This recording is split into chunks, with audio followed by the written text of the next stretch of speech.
Hello साथीहरू, के छ खबर सबैजनालाई? आज धेरै समय बादमा मेरो फेरि सानो ब्लगमा सबैजना स्वागत छ। र धेरै दिन बादमा यसरी ब्लगमा आउँदाखेरि एकदम खुसी लागेको छ। आज चाहिँ भने म इभिनिङ वकमा हिँडिरहेको छु र स्वास्थ्यलाई ख्याल त गर्नुपर्ने हुन्छ हैन, एक जग्गा बसेर मात्रै भएन। अन्त चारैपट्टि हेर्नुहोस् रमाइलो दृश्य छ एकदमै। भने यहाँनिर मर्निङ वक इभिनिङ वक गर्ने, यहाँनिर मर्निङ वक विशेष गरी ज्यादा हुन्छ मान्छेहरू। यहाँ चाहिँ म चाहिँ अहिले यहाँनिर इभिनिङ वक गर्दैछु। मान्छेहरू पछि आइरहेको छ, म चाहिँ अगाडि बढिरहेको छु, त्यही हो।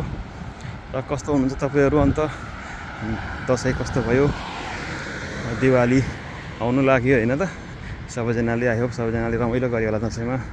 दिवाली कस्तो हुनेछ? राम्रै मनाउनु होला, एकदमै स्वस्थ रहनु होला सबैजना भन्ने चाहन्छु।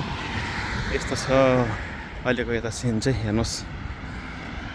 एकदमै टाइम पाउनु बित्तिकै चाहिँ आफ्नो शरीरको पसिना बगाउने काम चाहिँ गरिहाल्नुपर्छ भन्ने चाहिँ मलाई लाग्छ। ल यो चाहिँ एकदम देखो हेर्नुहोस्, मको टाढोबाट आयो भने चाहिँ पर देख्नुहुँदैछ नि परबाट। ल त्यहाँबाट चाहिँ म आएको ल त